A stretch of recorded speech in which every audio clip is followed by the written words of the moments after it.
Hello बच्चों, let's see this question. In a galvanic cell the salt bridge, galvanic cell के अंदर salt bridge का क्या role है बेटा।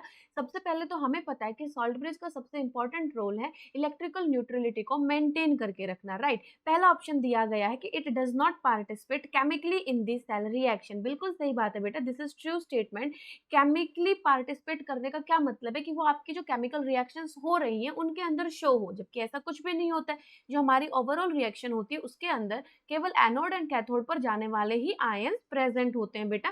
जो एनोड और कैथोड में रोल प्ले करते हैं बस वही आपको केमिकली दिखाई देते हैं। सो हम बोल सकते हैं कि जो सॉल्ट ब्रिज है वो केमिकली पार्टिसिपेट नहीं करता है सेल रिएक्शन के अंदर। So this is a true statement. B option क्या बोलता है बेटा, it stops the diffusion of ions from one electrode to another. एक इलेक्ट्रोड से दूसरे इलेक्ट्रोड तक जाने वाले जो आयंस हैं उनके डिफ्यूजन को ये स्टॉप करता है। एक्चुअल में जो सॉल्ट ब्रिज है वो क्या करता है बेटा, देखो मान लीजिए यहाँ पर ये आपका एक सेल है, यहाँ पर ये आपका दूसरा सेल है। इसके अंदर एक इलेक्ट्रोड है बेटा, ठीक है। इसके अंदर आपका एक इलेक्ट्रोड है।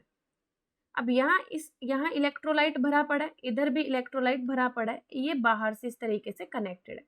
अब आपको पता है कि अगर ये मेरा एनोड है, ये कैथोड है, इलेक्ट्रॉन्स का फ्लो ही इधर हो रहा है बेटा, तो इस साइड देखो ये जिंक इलेक्ट्रोड मान लीजिए, ये कॉपर इलेक्ट्रोड मान लो, तो Zn2+ जो बनेगा बेटा वो इधर आता हुआ चला जाएगा। यानी कि इस जो ये हमारा बीकर है कंटेनर, इसके अंदर Zn2+ बनता हुआ चला जाएगा बेटा, ठीक है। एक अमाउंट पर जब यहाँ से इलेक्ट्रॉन जा रहे हैं तो Zn2+ एक्सेस में हो जाएगा। इधर ये कॉपर 2+ इलेक्ट्रॉन्स को एक्सेप्ट करके कॉपर ही कॉपर बना रहा होगा बेटा, राइट। यानी कि एक टाइम ऐसा आता है कि जब यहाँ पर इधर दोनों साइड एक्सेस में एक्यूमुलेशन हो जाता है, उसको न्यूट्रलिटी को मेंटेन करने के लिए कि कहीं यहाँ पर हमारा इक्विलिब्रियम ना आ जाए, हमारी रिएक्शन रुक ना जाए, सॉल्ट ब्रिज होना चाहिए। सॉल्ट ब्रिज के अंदर जो इलेक्ट्रोलाइट प्रेजेंट होता है बेटा वो इनको न्यूट्रली मेंटेन करने की कोशिश करता है। सो जो बी ऑप्शन है that is also true.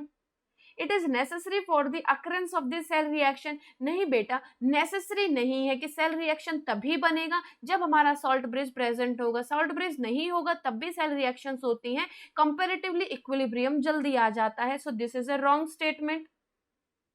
It ensures the mixing of the two electrolytic solution. It is also a wrong statement. दोनों electrolytic solutions आपस में mix नहीं करते हैं, जो इसके अंदर electrolyte present होता है वो इनके साथ mix करता है बेटा। So D ऑप्शन भी wrong हुआ। तो यहाँ पर कौन कौन से ऑप्शन सही हुए सॉल्ट ब्रिज को लेके? Option A and B। I hope this is clear बेटा। Best of luck.